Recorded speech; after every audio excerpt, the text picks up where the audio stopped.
The hangar was colder than the air outside. The concrete floor still held the night's chill, and every step echoed as if the building itself was holding its breath. A thin layer of dust drifted lazily in the pale morning light, falling through the open doors like a soft snowfall. And in the middle of that vast, quiet space, surrounded by men in gray coats and guarded silence, stood the captured Mustang. It looked out of place there, almost defiant, almost alive. Sleek lines, polished surfaces, the quiet promise of power even when resting. The German engineers who approached it walked with the half-curious, half-fearful steps of men who sensed they were about to witness something they weren't prepared for. Each of them had studied aircraft their entire lives. Each believed he knew the sky. But this machine, this was different. They knew it the moment the tarp was removed. For a moment no one spoke. The men simply stood around it, the way explorers might stand at the entrance of a newly discovered cave, sensing treasure or danger. Outside the hangar, distant thuds rolled through the morning sky. Artillery or bombs, it was impossible to say anymore. The war had reached a point where the world seemed to shake without warning. Yet inside that building the only sound was breath. The Mustang's propeller caught the soft light, casting long shadows on the floor. One of the engineers stretched out a hand and touched the cooler metal, almost reverently as if expecting it to react. He whispered something in German, and someone behind him joked dryly that enemies shouldn't be treated so gently. But the words fell flat. This wasn't an ordinary enemy aircraft. Everyone felt that instinctively. Perhaps this was where it all began, the moment the truth revealed itself not through explosions or battles, but through quiet examination. Through the simple act of understanding what they were truly up against. The hangar doors rumbled closed behind them, sealing the men inside with the machine that would soon rewrite their understanding of the war. The air smelled faintly of oil and metal, clean, sharp, unmistakably foreign. The Mustang carried with it the scent of distant factories, distant mines, distant priorities. A young assistant approached with a clipboard, but even he paused for a heartbeat before coming closer, as if afraid to disturb something sacred. He handed the documents to the lead engineer, who barely glanced at them. His eyes remained fixed on the aircraft's curves, its symmetry, its confidence. Machines can sometimes hold posture, and this one stood like a predator at rest. He finally spoke, his voice low. "We need to open it." A technician approached with tools, and the first panel was unscrewed. The sound, metal turning, bolts loosening, echoed louder than expected. Someone coughed. Another cleared his throat.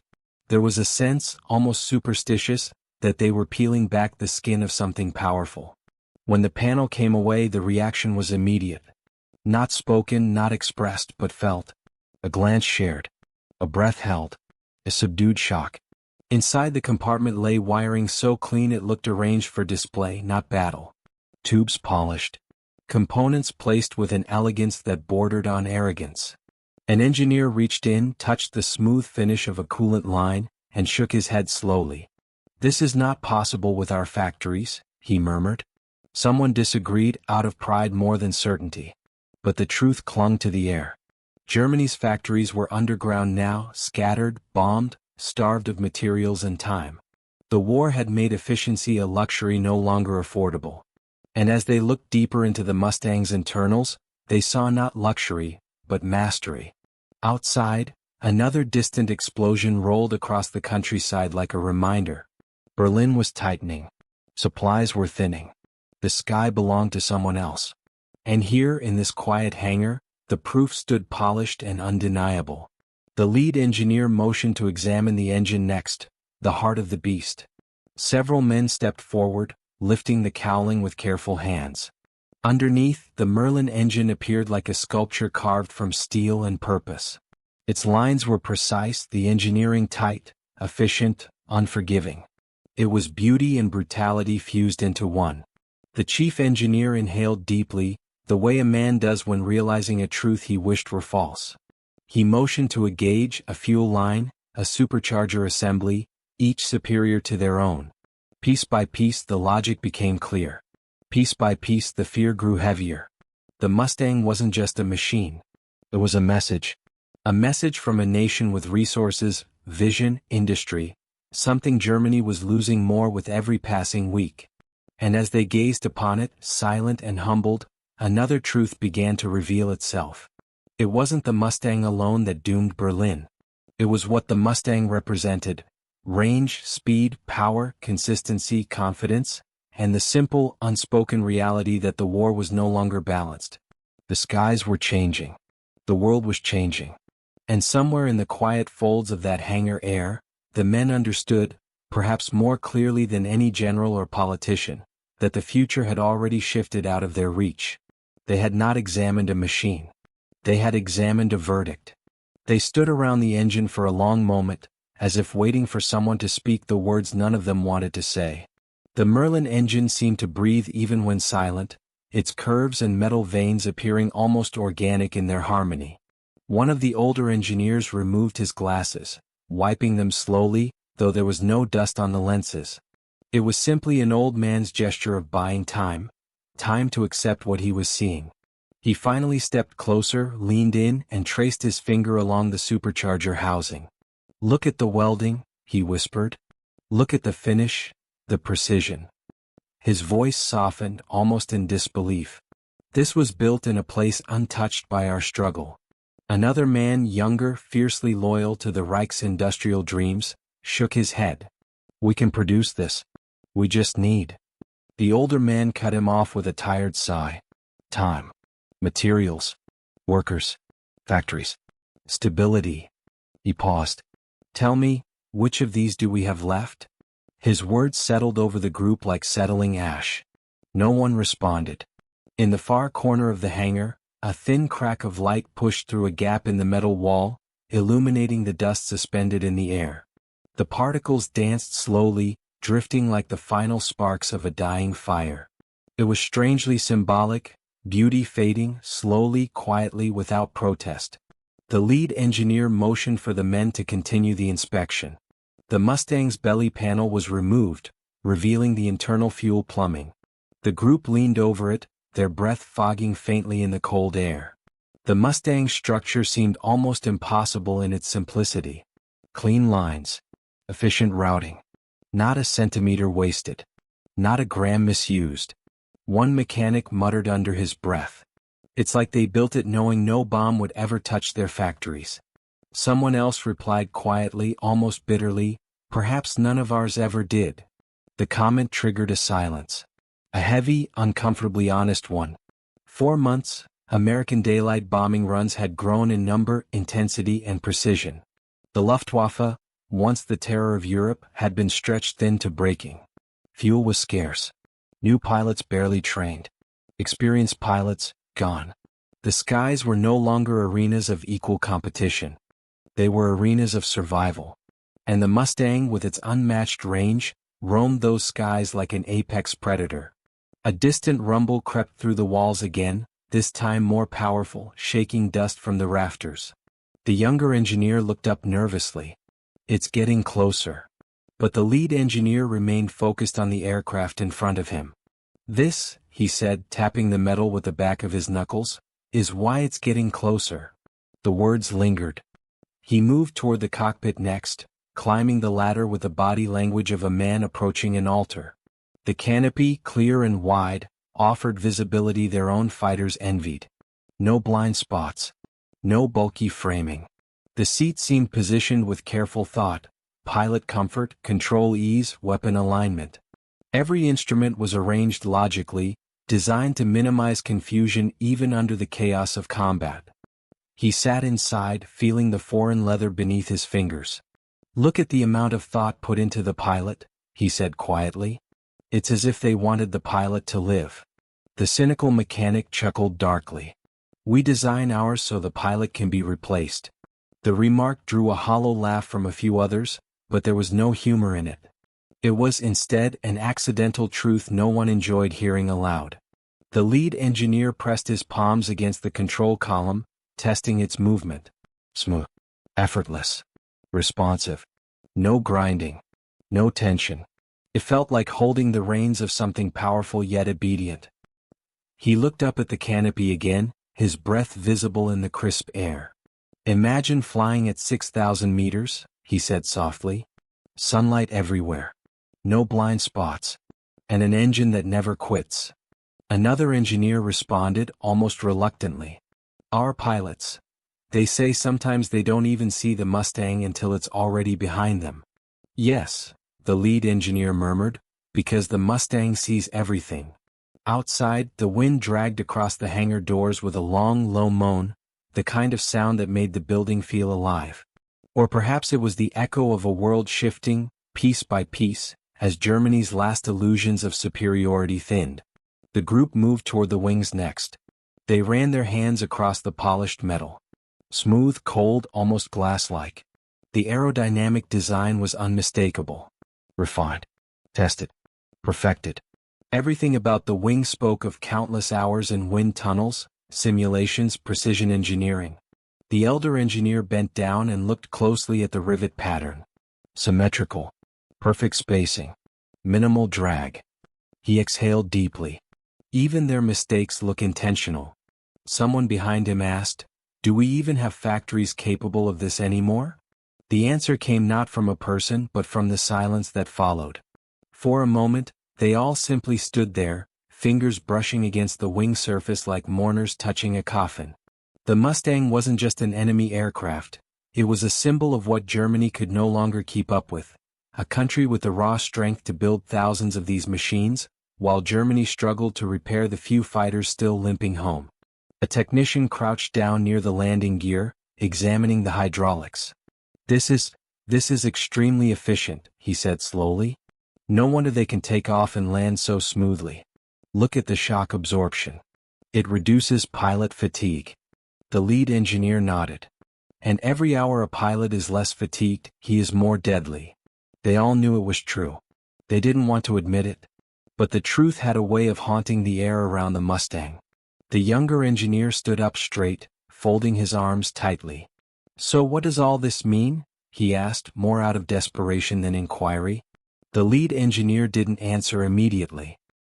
He circled the Mustang again, running his hand along the metal surface one more time, as if confirming something his mind had already decided. When he finally spoke, his voice was gentle, not proud, not angry, but tired.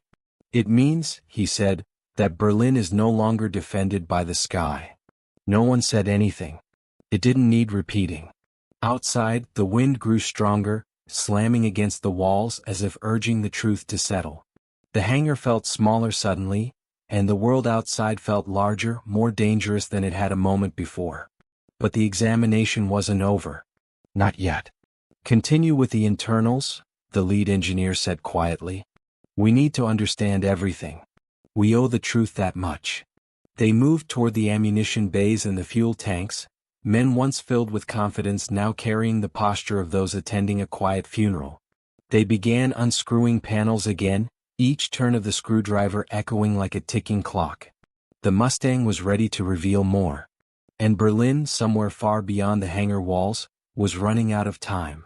They removed the next panel with slow, deliberate movements, the metal sheet lowering gently into their hands as if they feared waking something alive beneath it. Beneath the surface, rows of ammunition belts appeared, clean, organized, almost artistic in their arrangement. Brass casings glinted faintly in the dim light, each one positioned with measured precision. One of the men leaned in, eyebrows raised. "No rattling," he murmured. "No loose feed. This would fire smoothly every time." A younger mechanic shook his head in disbelief. "Our belts jam even in training flights." The elder engineer touched the polished feed mechanism, brushing away an imaginary particle of dust. "This is made for reliability," he said. "Not courage. Not improvisation.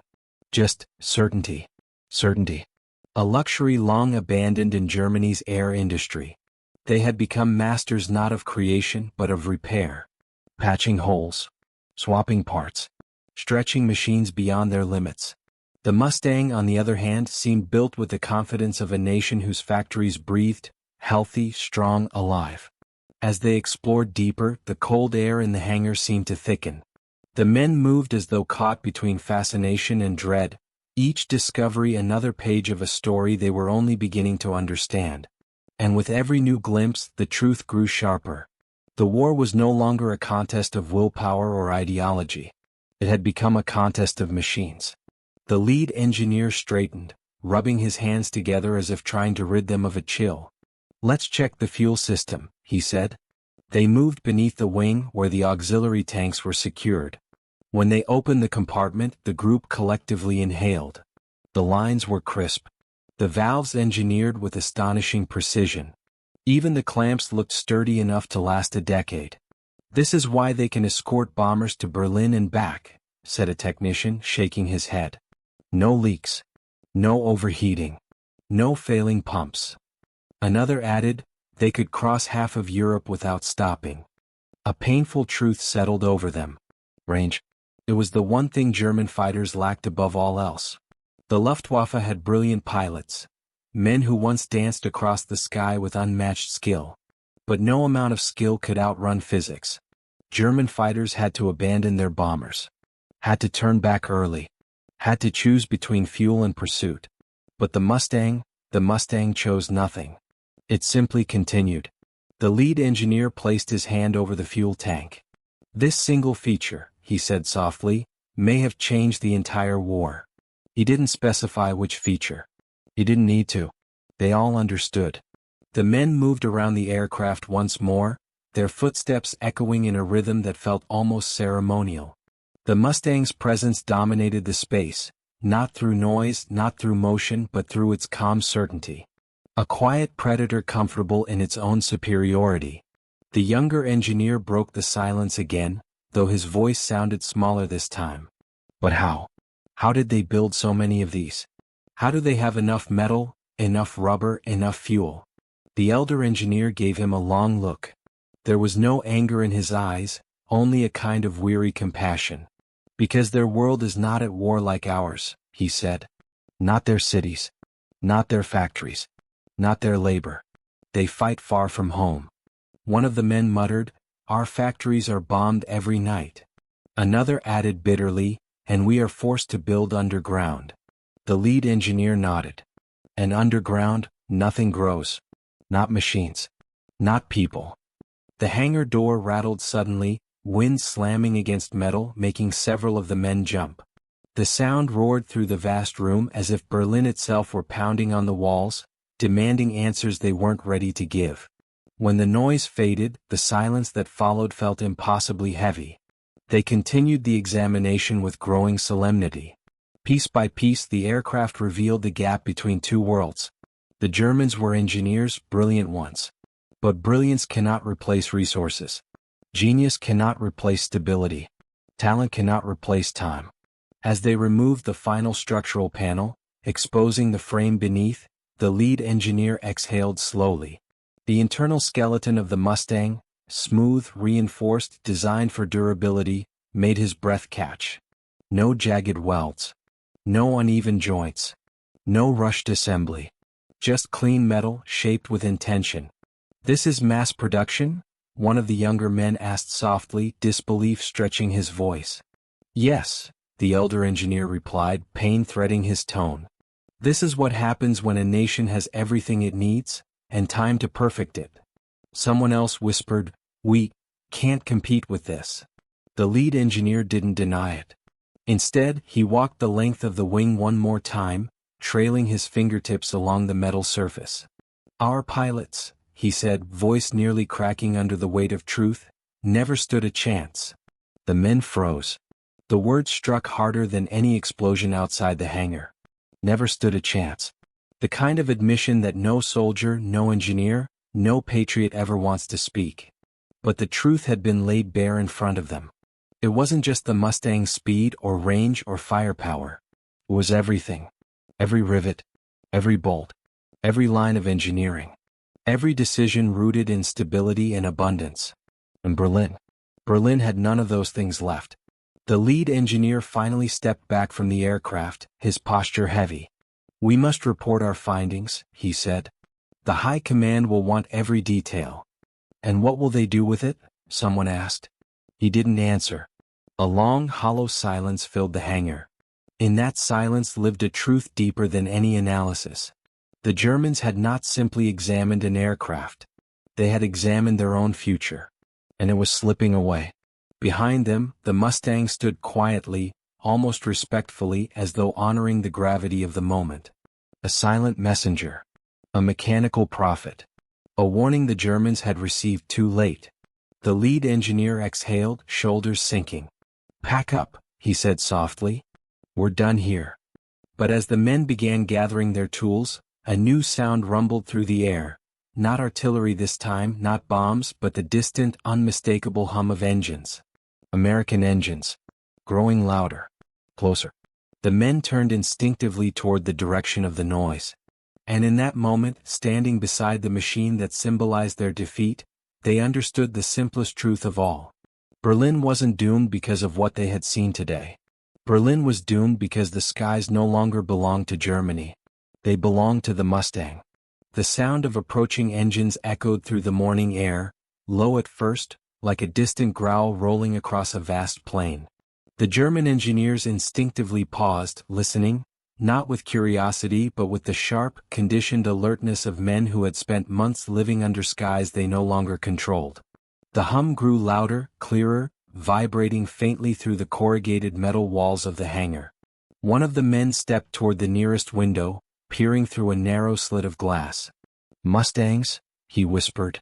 "They're patrolling." A silence followed, dense and suffocating. Nobody rushed to hide. Nobody scrambled for cover. This was not a frontline base. It was deep enough behind the lines that such patrols were merely a warning, one more reminder that the air no longer belonged to them. The lead engineer stood still, watching dust tremble on the floor as the distant formation passed overhead. The sound peaked, then softened, then faded into the horizon, leaving behind the same cold quiet that had filled the hangar before. But the mood had shifted. The presence of those engines beyond the walls felt symbolic, like a signature left by the very machine sitting in front of them. A reminder that the world had changed. When the last echo vanished, the men resumed their work with heavier steps. They began documenting measurements, sketching diagrams, collecting data with disciplined resignation. For hours they moved around the Mustang, each detail another piece of a larger truth. By midday, the light seeping through the high windows had shifted, softening into a pale gold. The hangar felt warmer, though not enough to ease the tension in the air. Tools clinked. Paper rustled. Pens scratched hurriedly across pages. The men whispered to one another in low voices, deliberate and measured. As they worked, they began speaking not just of the aircraft but of the war itself, quietly, honestly, as if the Mustang's presence made pretense impossible. "It wasn't always like this," one of the mechanics said, crouching beside the landing gear. "Remember 1940? 1941? We were unstoppable. We owned the sky." Another man nodded, tightening a bolt he had no reason to tighten. "Our BF-109s, our FW-190s. We were the hunters." "And now?" the mechanic asked. The answer came from the elder engineer, who didn't look up from his notes. "Now we are the hunted." He spoke without bitterness. Without anger. Only truth. A young aircraft apprentice who had joined the group from a nearby airfield swallowed hard. His brother had been a fighter pilot, lost somewhere over the Western Front. He had never recovered the body. Never even heard the full story. "Do you think the Mustang did it?" he asked quietly. The elder engineer hesitated, then closed his notebook and met the young man's eyes. "The Mustang did it," he said gently, "or one very much like it." The apprentice nodded, staring down at the concrete floor. His fingers trembled slightly as he returned to his work. Outside the wind had calmed. The world seemed still, as if it too were listening to the quiet revelations inside the hangar. The lead engineer walked slowly around the Mustang's nose, stopping at the propeller. He reached out, touching the blade's tip, the metal cool against his skin. "Look at it," he murmured. "Even the propeller is sculpted. 4 blades. Perfect pitch. Perfect angle." He took a step back, his gaze softening. "It cuts the air with purpose. No wasted energy. No compromise." Another engineer approached, leaning his shoulder against the support beam. "Do you remember the reports," he began, "of our bombers returning with their tails shredded? No one saw who did it. Just a flash. Then fire. Then silence. The lead engineer nodded slowly. The Mustang was born for such work. One of the mechanics gestured toward the removed engine panel. It's the range, he said firmly. That's everything. Our fighters run out of fuel before they can protect the bombers. The Americans? They escort theirs all the way to Berlin and back. The younger engineer frowned. So they never have to leave them? No, the lead engineer replied softly. They never do. The words echoed through the hangar, heavy with consequence. Hours passed. The examination grew deeper, more methodical. The men documented oxygen lines, coolant systems, radio equipment, structural reinforcements, pilot ergonomics. They studied the wings, the control cables, the armor plating around the cockpit. Every component carried the same message: intention, precision, power. When the sun dipped lower, its light turned amber, glazing the Mustang in a gentle glow. It looked almost serene, like a resting animal, powerful yet calm, aware of its strength. The lead engineer closed his notebook finally, the pages filled to the edges with observations. He placed it atop a crate, exhaling slowly as though releasing a weight he had carried all day. We have enough, he said quietly. More than enough. The others gathered around him, hands dirty, expressions tired. They waited for him to speak, waited for the conclusion none of them wanted to hear. He looked at the aircraft once more, letting the moment settle. Then, with a subdued voice and a gaze filled with reluctant clarity, he said, "The Mustang is not superior in one way. It is superior in every way that matters."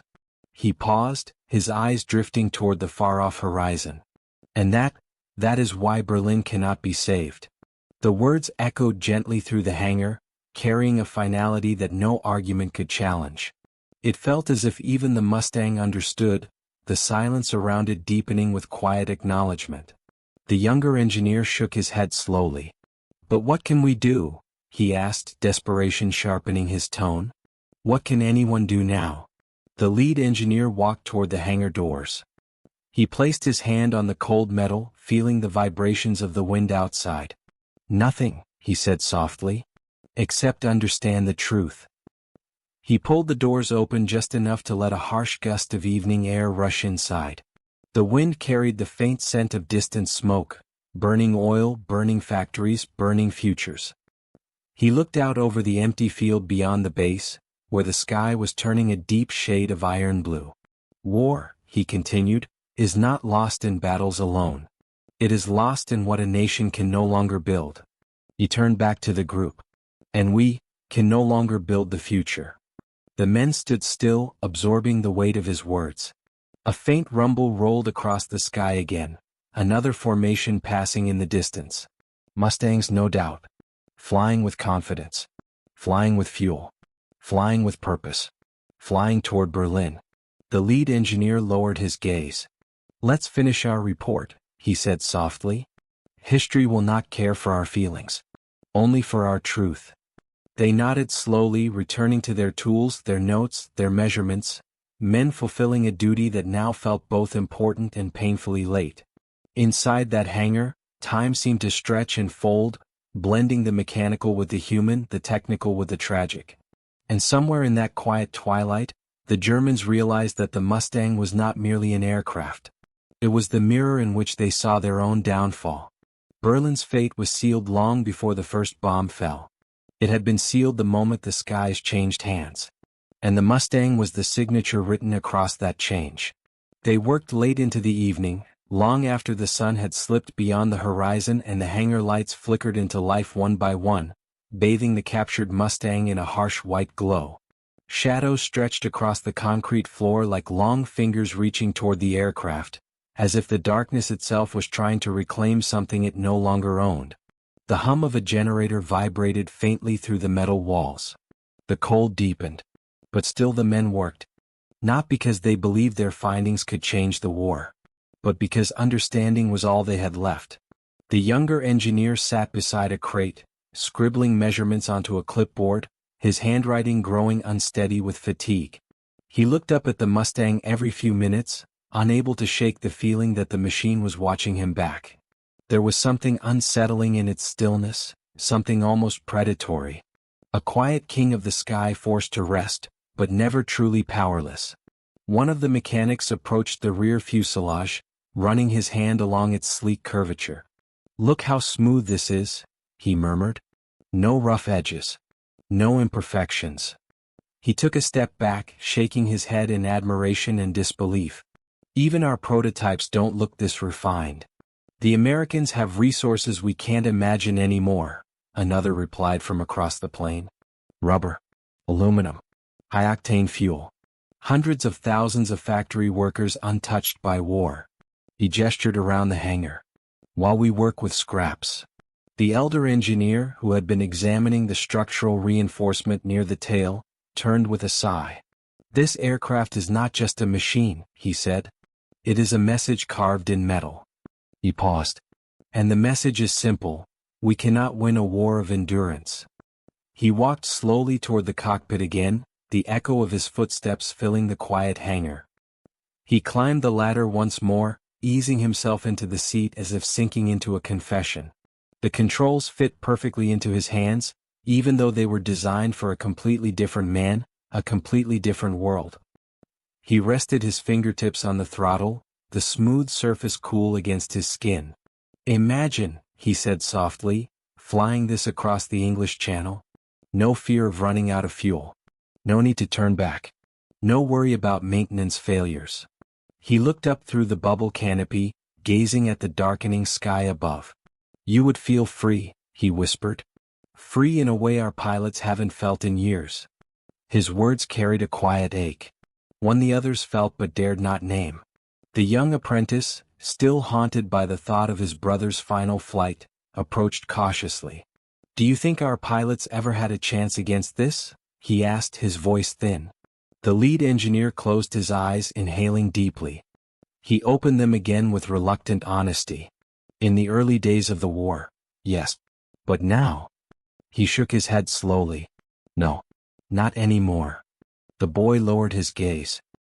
His boots scraped softly against the concrete as he walked away, shoulders heavy with a grief too fresh to name. As night deepened, the men took a short break, sitting on crates or metal toolboxes, sipping cold coffee from tin cups. The air tasted of oil, dust, and the faint metallic bite of machinery.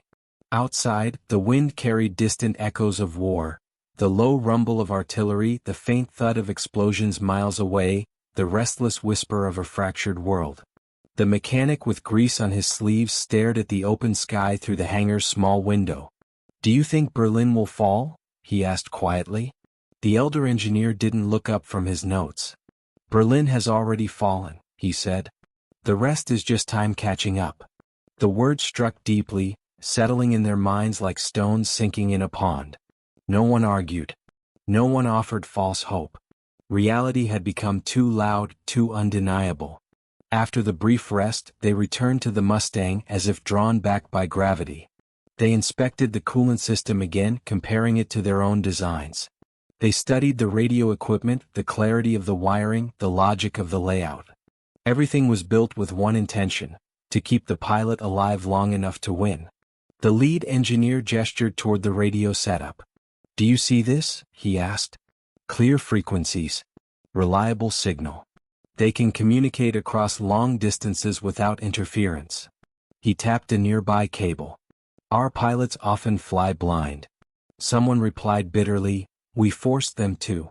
Their voices echoed up into the rafters, haunted by truth. Midnight approached. The fluorescent lights buzzed overhead, casting a sterile glow over the workbenches. Tools were scattered across the floor. Papers piled up. And still the Mustang remained immaculate, untouched by chaos. It was then that the lead engineer stood suddenly, as though struck by a revelation that had been building all day. "Listen," he said, gathering the attention of everyone in the hangar. "We've talked about the range, the engine, the structure. But do you know what truly kills us?" The men turned. Their eyes reflected the harsh lights. He pointed to one simple component at the center of the cockpit. "The oxygen system."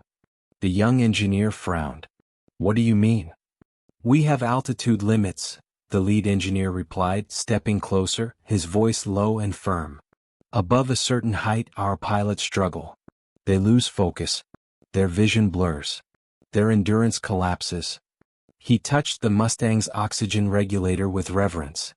This system allows Mustangs to fight at altitudes our pilots can barely reach. A long silence followed. High-altitude superiority. Possibly the most crucial advantage of all. They own the sky, the lead engineer said. And if you own the sky, you own everything. He turned away as if the truth had exhausted him.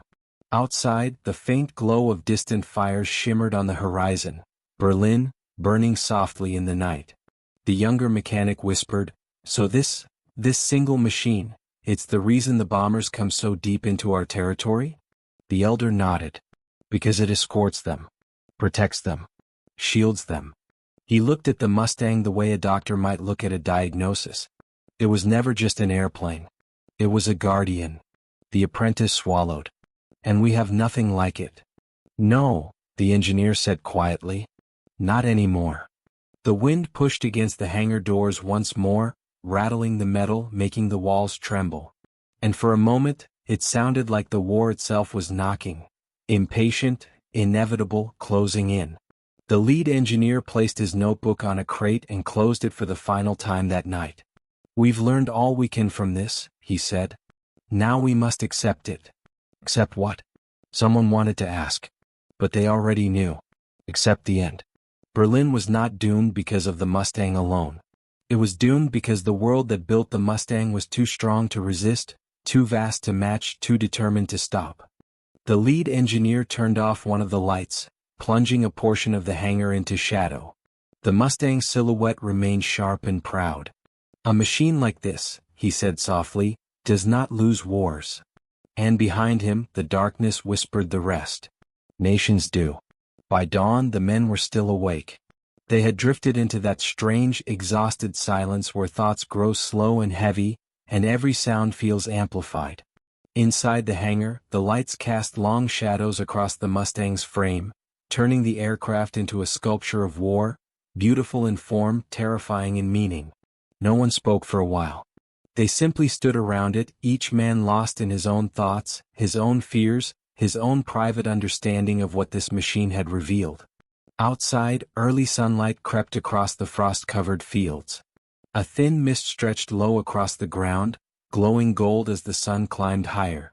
Birds called somewhere in the distance, a jarring reminder that nature continued even as nations fell. The lead engineer finally broke the silence. "We need to understand how it came to this," he said quietly. "Because this," he gestured to the Mustang, "did not appear overnight." His words hung in the cold morning air. The men moved closer, forming a circle around him, their breaths visible in the chill. They gathered not just for explanation, but for closure. The elder engineer sat down on a metal crate, wiping his hands on a rag before speaking. "Germany did not lose the sky in a single year," he said. "We lost it through choices, through time, through miscalculations." He looked at the men around him.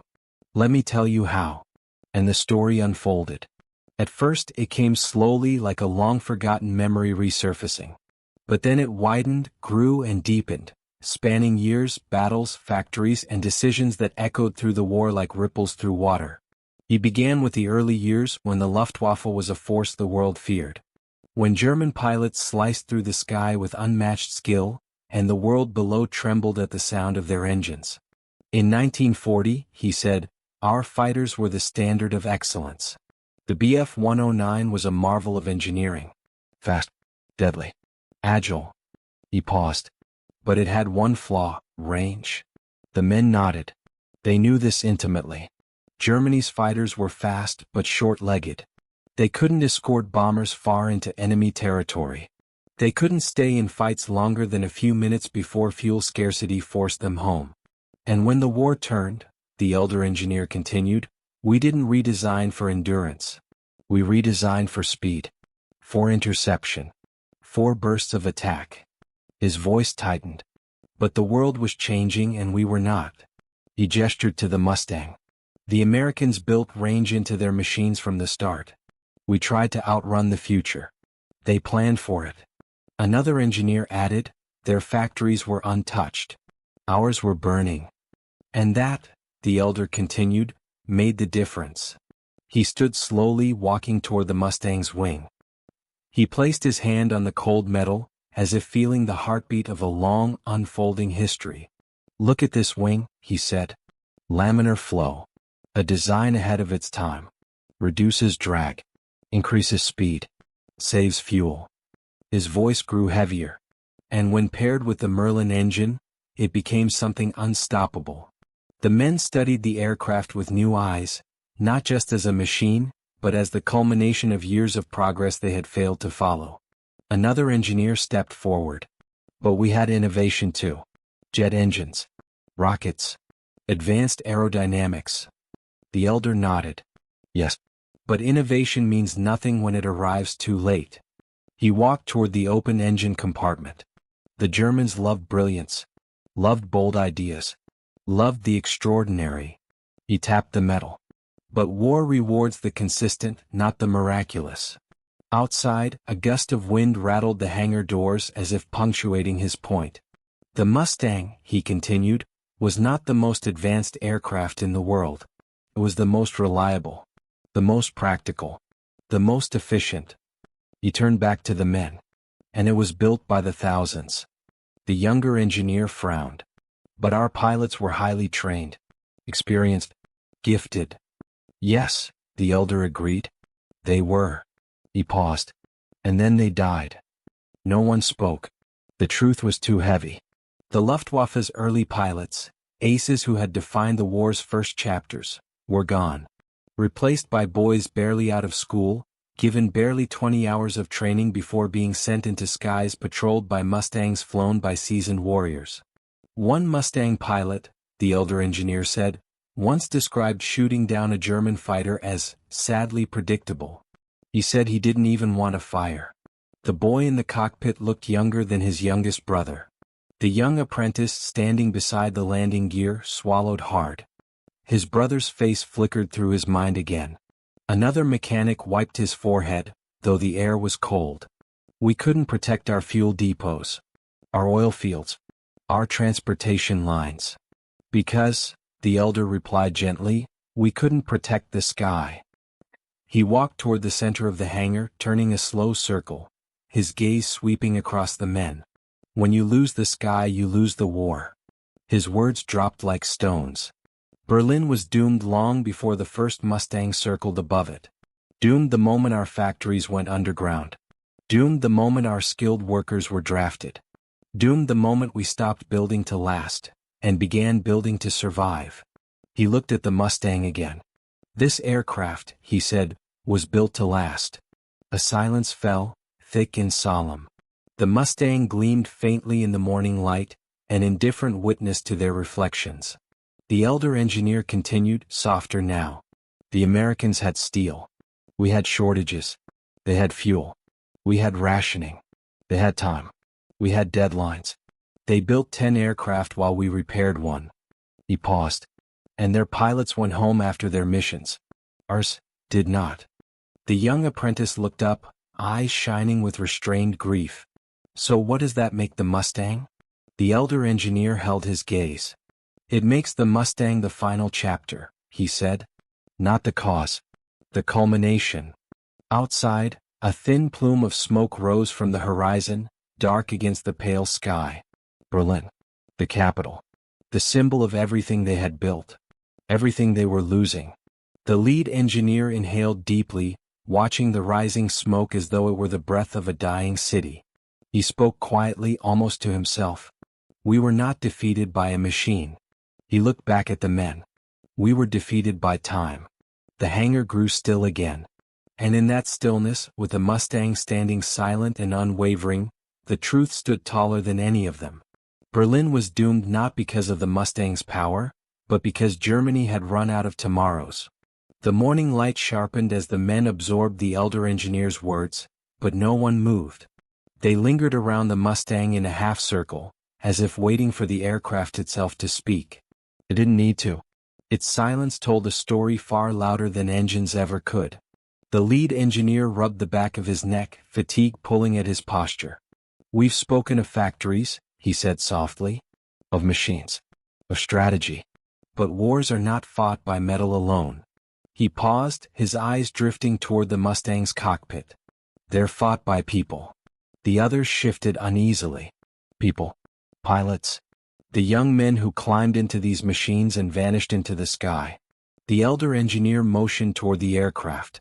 If we are to understand why Berlin is lost, he said, we must understand the people who flew these planes, and those who tried to fight them.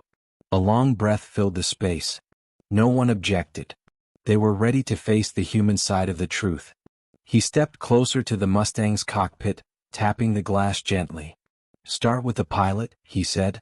An American kid, usually no older than 20. Maybe 22. He trained for months. He had instructors. Simulators. Airfields untouched by bombs. He tapped the metal edge of the canopy. He had a cockpit designed for clarity, for comfort. He had an engine he could trust. He had fuel, so much fuel he didn't need to worry about turning back. The younger mechanic frowned. So he flew without fear? No, the elder replied. He flew with purpose. He adjusted his glasses, his voice softening. American pilots wrote letters home every week. They had newspapers delivered. Hot food. Doctors. Supply lines that never broke. He paused. They had a life to return to. The men shifted again, realizing what he meant. German pilots did not. The elder engineer continued. Our pilots were different. Many were boys. 18. 17. Some lied to be accepted sooner. His eyes moved across the faces of the men around him. Do you know what one pilot told me before he took off?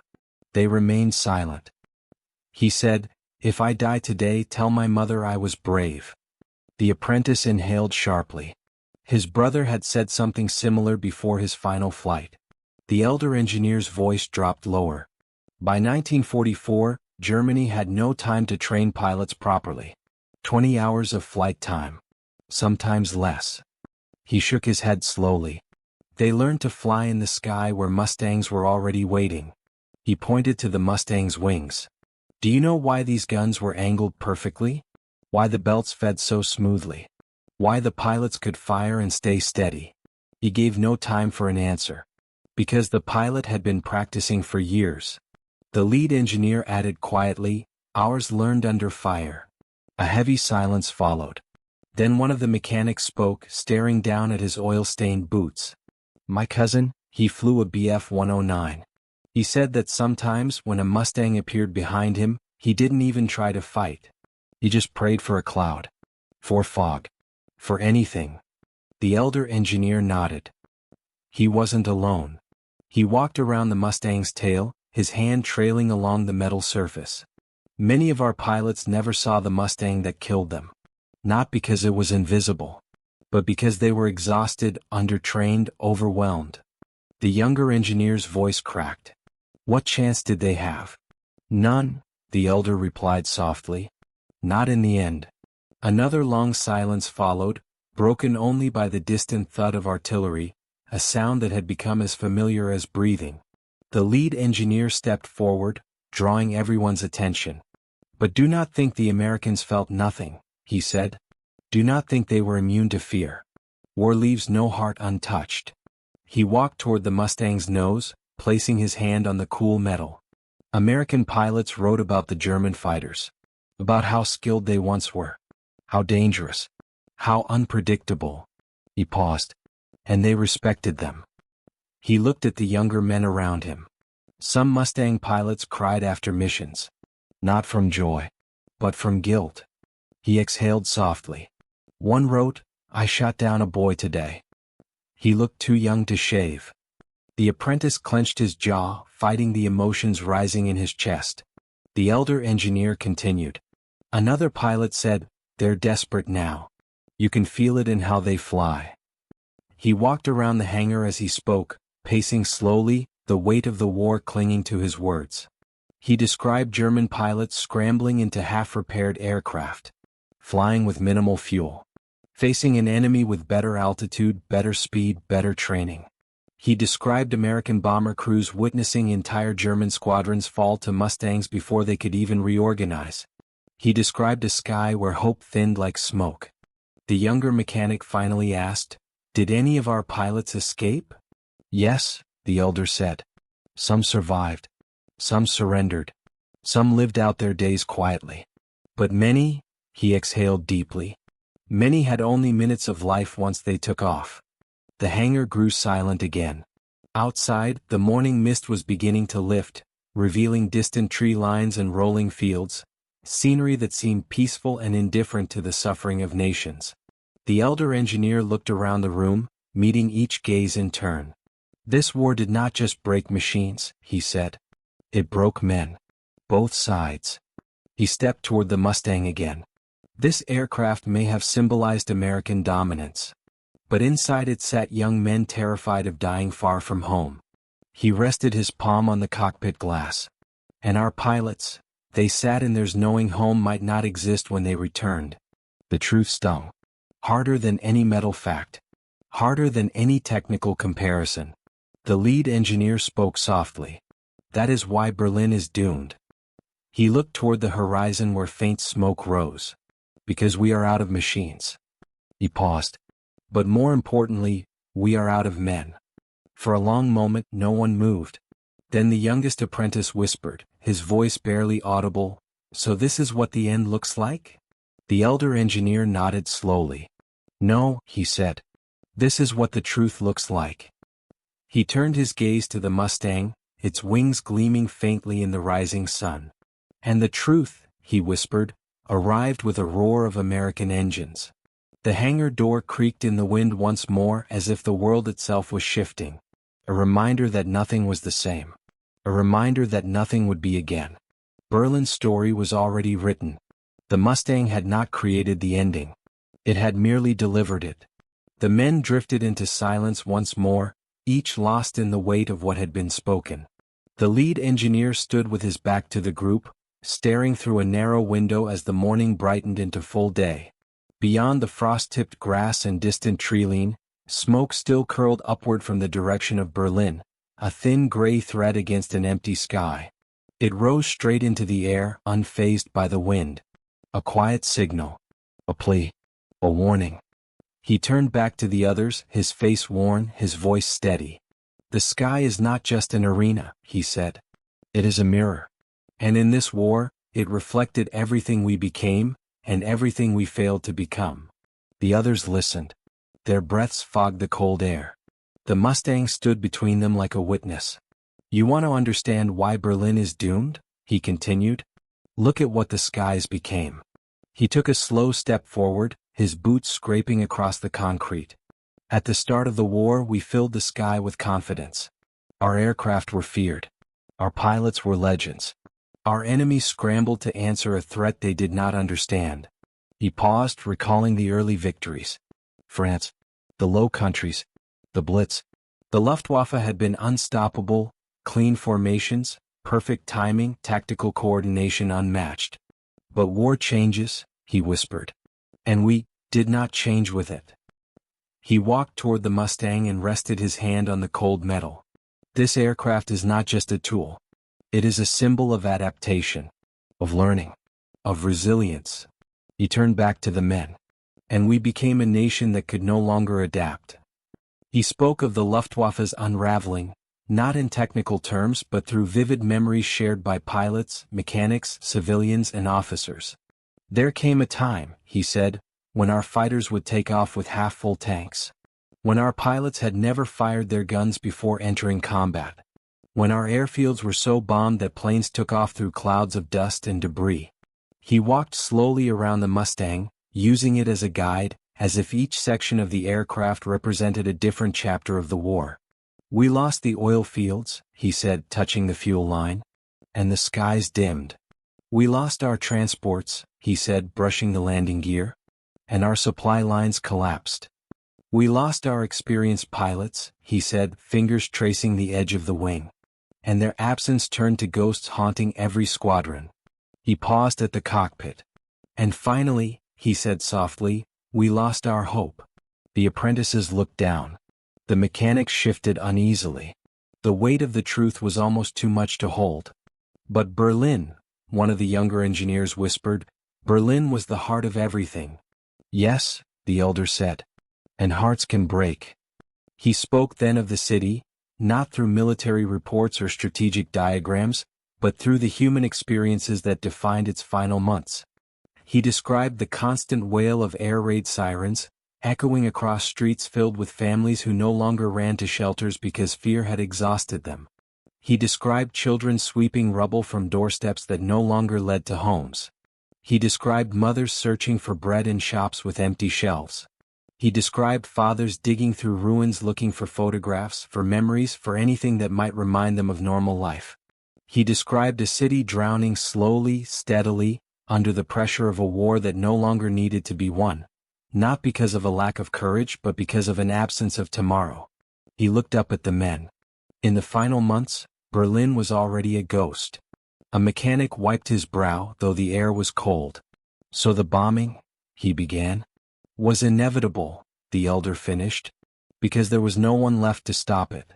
The Luftwaffe was a skeleton, held together by desperation. He spoke then of the final flights, German pilots sent into the sky with barely any fuel, barely any ammunition, barely any chance. They took off, he said, knowing they might not return. He turned toward the Mustang's cockpit. And somewhere above them, circled this. He tapped the canopy gently. The guardian of the bombers. He described the feeling of helplessness pilots wrote about, the sight of an endless stream of American aircraft stretching from one horizon to the other, their silver bodies catching the sunlight like a river of metal. And above them, he said, Mustangs danced like wolves guarding a herd. He paused, letting the image settle. One mechanic whispered, "So Berlin's fall began in the sky." "No," the elder replied softly. "Berlin's fall began when the sky changed sides." He walked away from the Mustang then, pacing slowly toward the center of the hangar. The others followed, drawn by the gravity of his steps. When the Americans introduced the Mustang, he said, the war was still uncertain.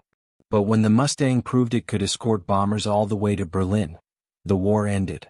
It just didn't know it yet. The men exchanged somber glances. The elder continued, "Do you know what American pilots wrote after flying the Mustang?" They waited. They wrote, "We can go anywhere. We can reach anything."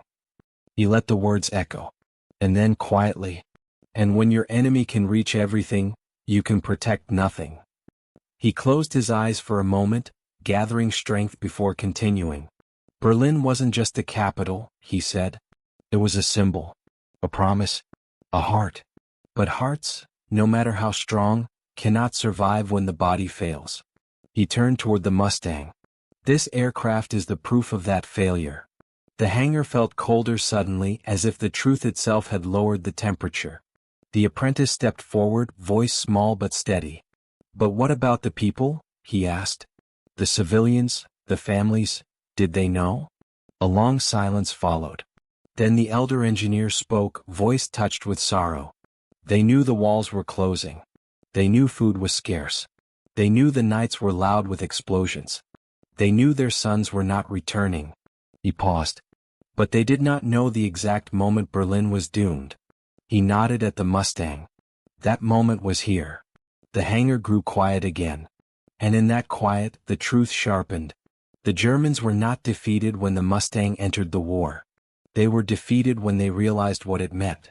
A machine with range, with reliability, with endurance, with superiority. A machine that erased distance, erased safety, erased the myth of invincibility. Berlin was doomed the moment a Mustang first escorted bombers to the city, and returned home safely, ready to do it again the next day. The elder engineer exhaled, his breath fogging in the cold. "That," he said softly, "is the end of the sky." And no one argued.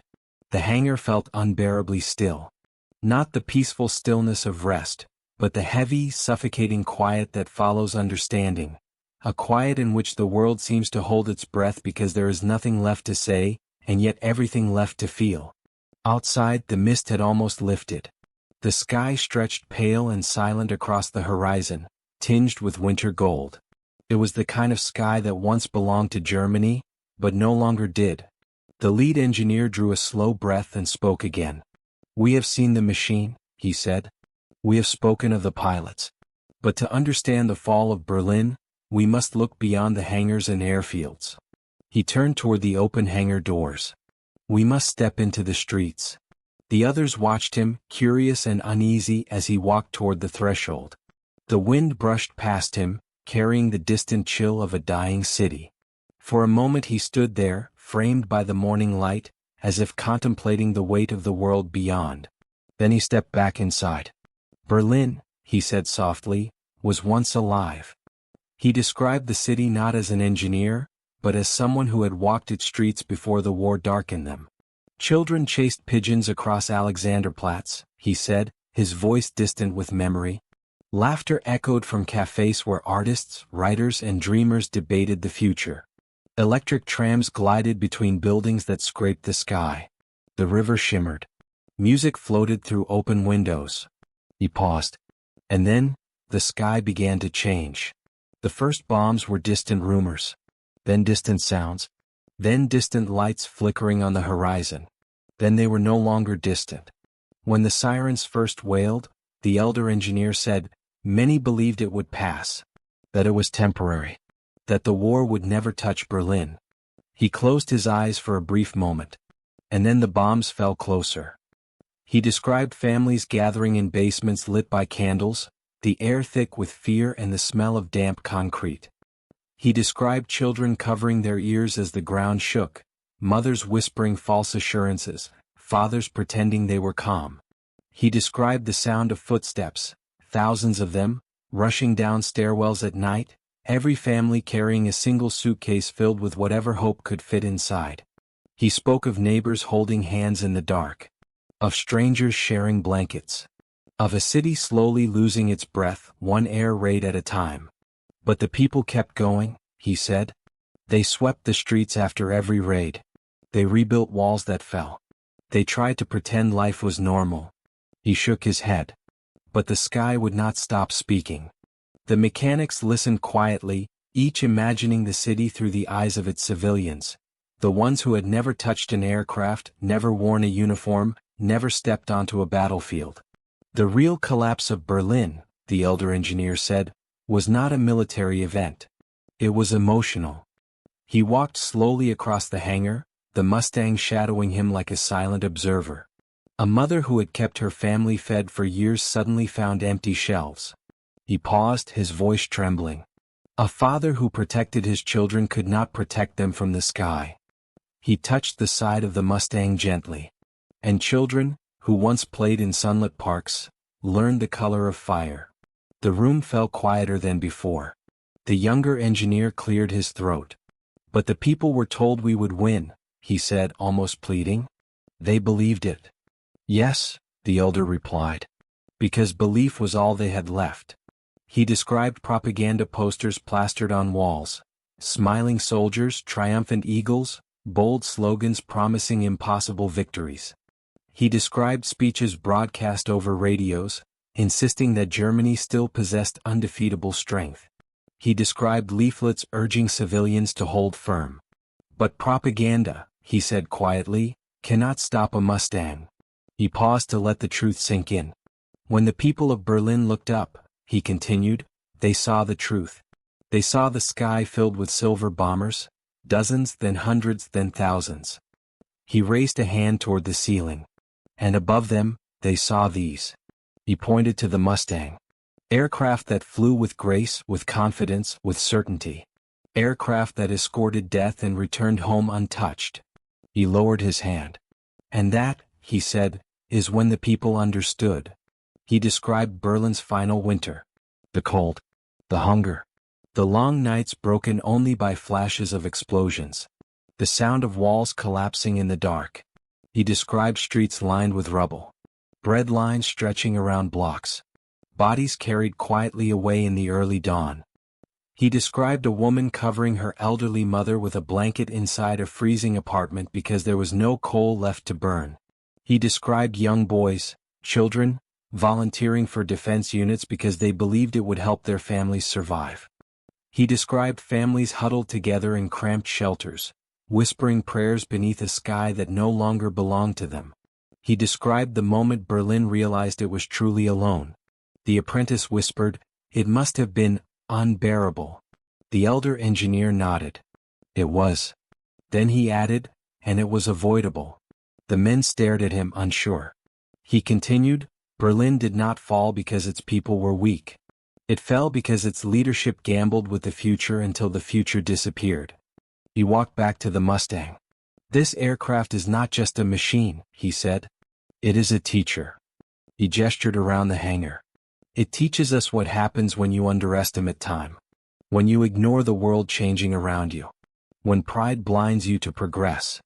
He sighed softly. The Mustang shows us what happens when a nation advances, while another stands still. The room grew still again as if even the dust in the air held its breath. The lead engineer spoke up. So the fall of Berlin was a story written long before the bombs dropped. Yes, the elder replied. He touched the Mustang's wing once more. It was written here. In the skies. Another silence followed. Heavy. Reverent. Then the elder engineer said something that made every man's chest tighten.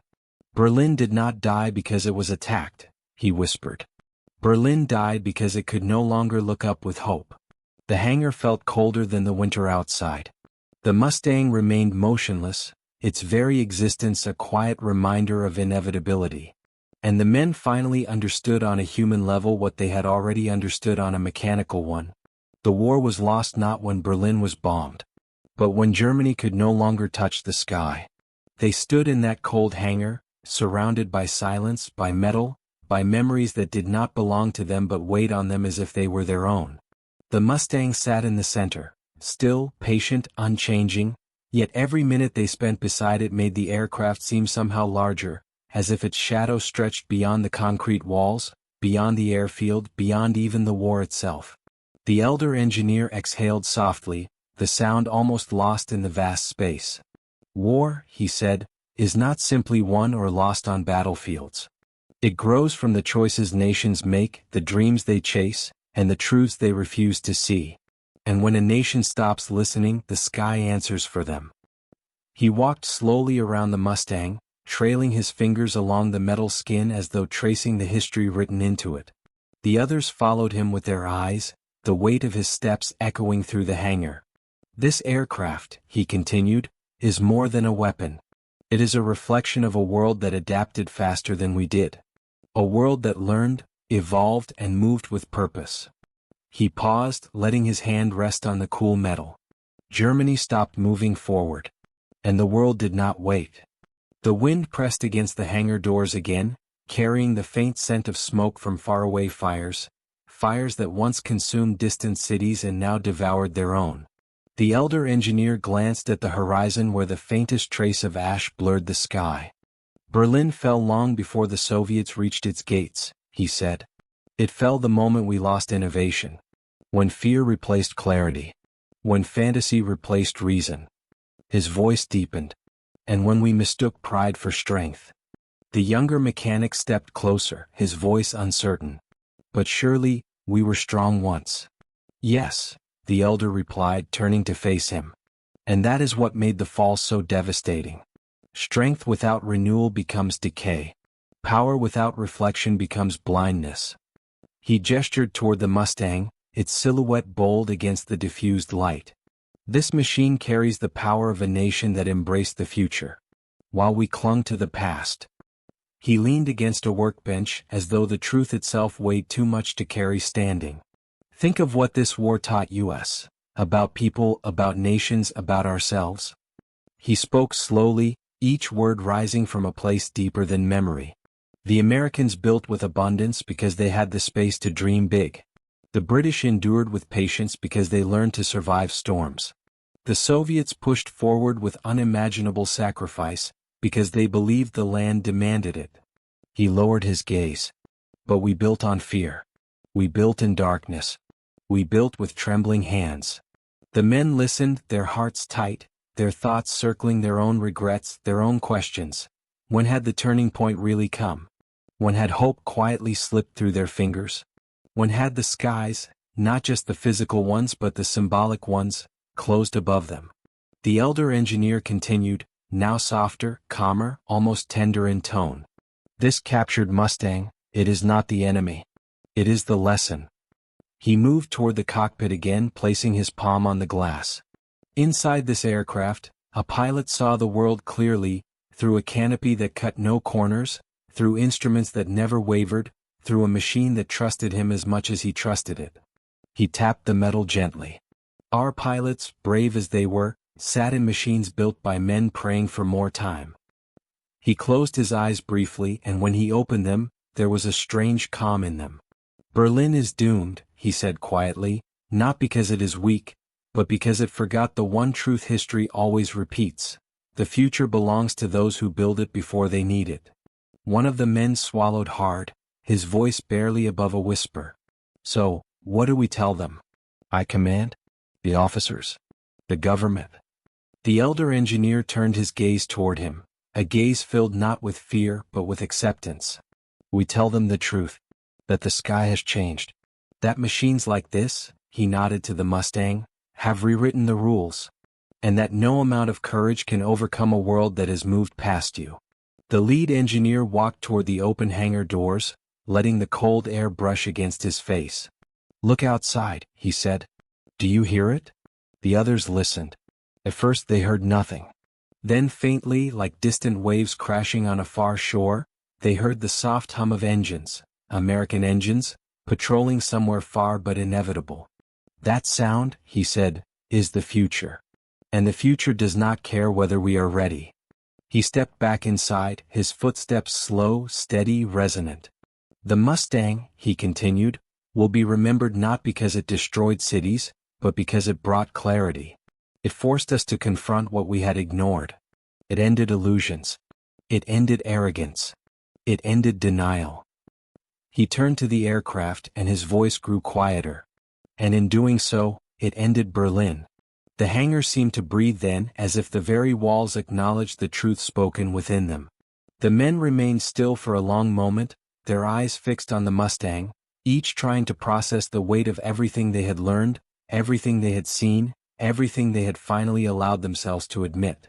It was the young apprentice who broke the silence, his voice fragile but sincere. What happens now? The elder engineer looked at him with a softness that was almost paternal. Now, he said, we witness. We survive. We rebuild, on the other side of this storm. He gestured around the hangar. Machines like this, they will shape the world that comes next. And maybe one day so will we. He walked up to the Mustang, placing his hand over the emblem on its fuselage, a symbol of a nation that had mastered the sky. The war is ending, he whispered.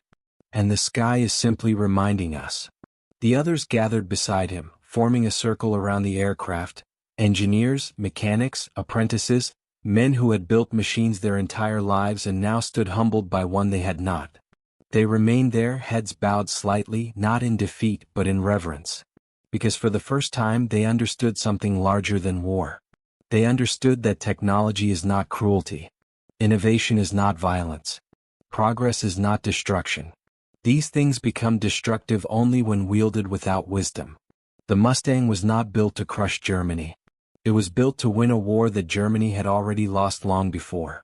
And as they stood together in the quiet of the hangar, surrounded by cold metal and warm truths, they felt something shift inside themselves. A strange peace. A strange clarity.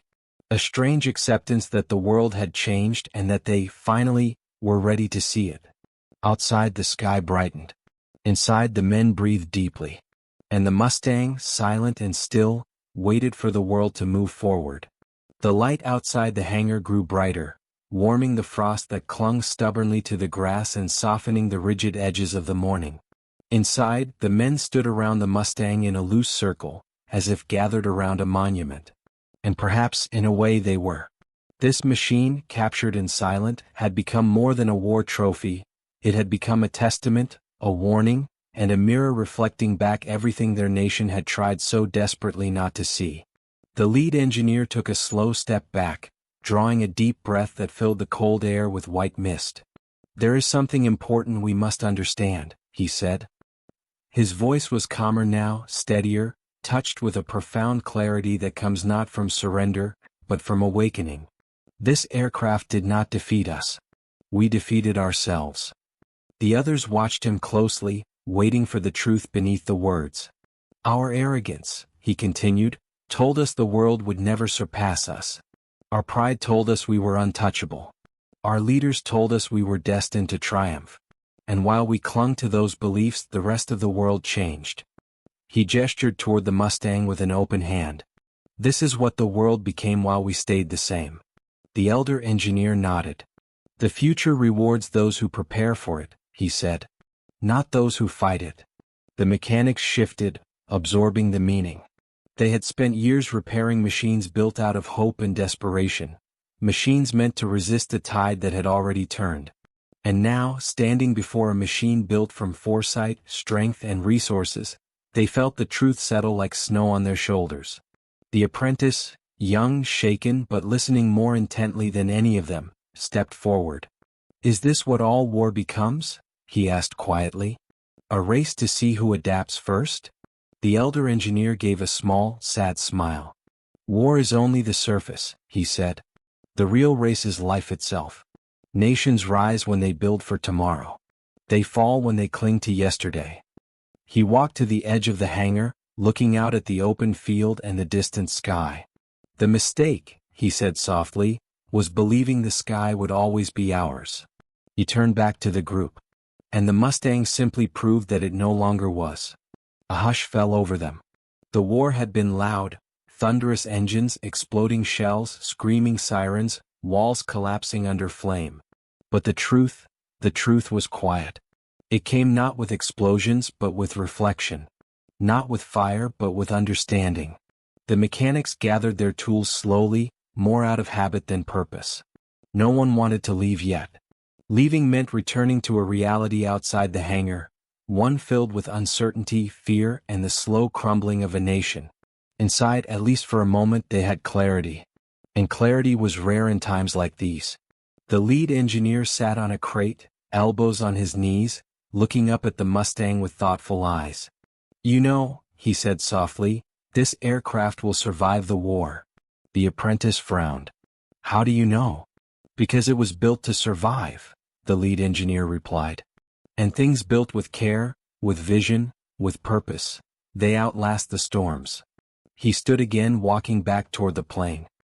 He rested his palm on the fuselage, the metal cold and unyielding. One day, he said, children will see this aircraft in museums. They will run their hands along its wings and marvel at how beautiful it is. He inhaled. And they will ask what it meant. He turned to face the others. And the answer will be simple. It meant that the world had changed. The elder engineer stepped beside him, placing a hand on his shoulder. And that we must change with it, he added. Outside, another faint hum of engines approached, the distant throb of Allied patrols moving across the vast sky. It was not threatening, it was simply there, constant and calm like the ticking of a clock measuring a new era. The apprentice looked toward the sound, then back at the Mustang.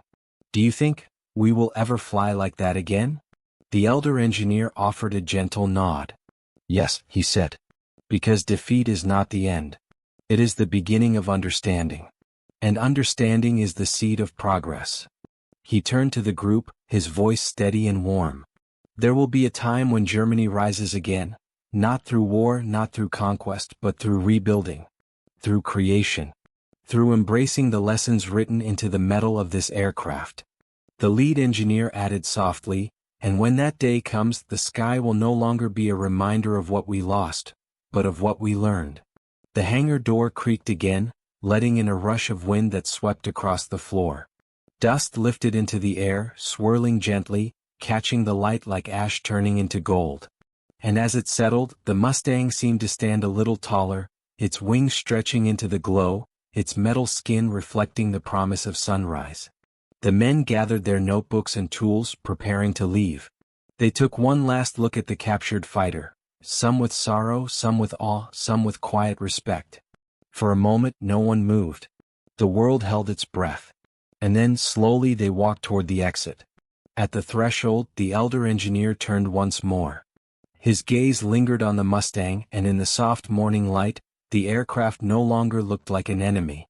It looked like a chapter, A difficult, painful, necessary chapter in a story much larger than any war.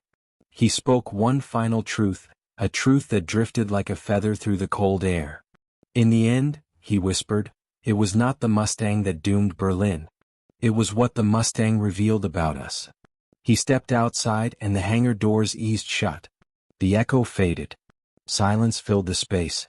The Mustang remained, alone, still and eternal, like a symbol cast in metal. A reminder of a moment when the sky chose the future. A reminder of a time when a machine taught a nation how the world had changed. A reminder that wars end but lessons endure. And as the first rays of sunlight touched its wings, the Mustang seemed to glow, quietly, gently, as if welcoming the dawn of a world finally ready to move forward. The sky was no longer theirs. But the future still could be.